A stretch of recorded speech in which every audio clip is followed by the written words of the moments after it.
नमस्कार। आजकल cough syrup से हुई मौतों पर बहुत चर्चा चल रही है।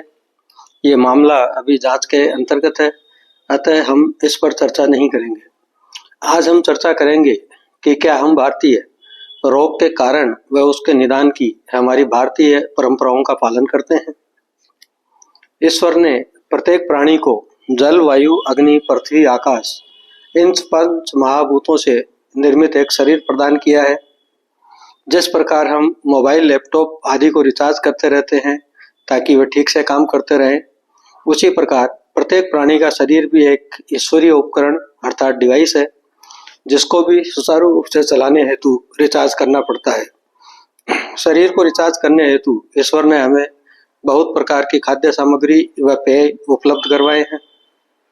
इसी खान पान से प्राणी के शरीर में पंच महाभूत संतुलित रहते हैं। प्राणी के शरीर में त्रिदोष भी है, वात, पित्त व कफ। इन त्रिदोषों में से एक भी दोष यदि कुपित होता है तो इसे ही रोग का कारक माना जाता है। इन त्रिदोषों को कुपित होने का कारण संतुलित आहार ना लेना है। इनके कुपित होने के बाद ये शरीर के कुछ लक्षणों से इसे व्यक्त करते हैं, पर उन लक्षणों की अवहेलना करने से रोग प्रकट होना शुरू हो जाता है। यहीं पर हम गलती करना शुरू करते हैं। आजकल छोटी छोटी बातों पर बड़े बड़े अस्पतालों में जाना, बड़ी बड़ी जांचें करवाना एक स्टेटस सिंबल बन चुका है। आधुनिक दिखने की होड़ में एक दूसरे की नकल करने में हम पश्चिम जगत के जाल में फंस चुके हैं, जिससे रोग का निदान तो दूर, उल्टे हम नए नए रोगों के मकड़ जाल में फंस जाते हैं। हम हमारी परंपराओं और दादी नानी के नुस्खों को भूल चुके हैं। आने वाली पीढ़ी को सिखाने का तो कोई अर्थ ही नहीं है। उदाहरण के रूप में बुखार व सर दर्द कोई रोग नहीं है, ये आने वाले रोग के लक्षण हैं, परंतु हम इन लक्षणों को दबाने की दवा लेते हैं, जिससे रोग की पहचान नहीं हो पाती और रोग बढ़ता रहता है। ईश्वर ने मनुष्य को बनाया, परंतु मनुष्य ने डॉक्टर, वैद्य व चिकित्सक बनाए। शरीर के अंदर तो एक डॉक्टर पहले से ही मौजूद है, जिसका नाम है रोग प्रतिरोधक शक्ति। इस डॉक्टर को काम पे लगाने के लिए हमें जीभ का स्वाद त्याग कर उस आहार का प्रयोग करना चाहिए जो मन व शरीर को लाभ पहुंचाए।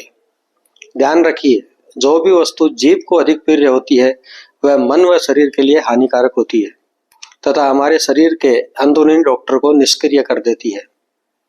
आयुर्वेद हमें बताता है पथ्य, अपथ्य व विजातीय पदार्थ। पथ्य अर्थात क्या खाना है, अपथ्य अर्थात क्या नहीं खाना है, तथा विजातीय पदार्थ अर्थात किन चीजों का साथ में सेवन नहीं करना है।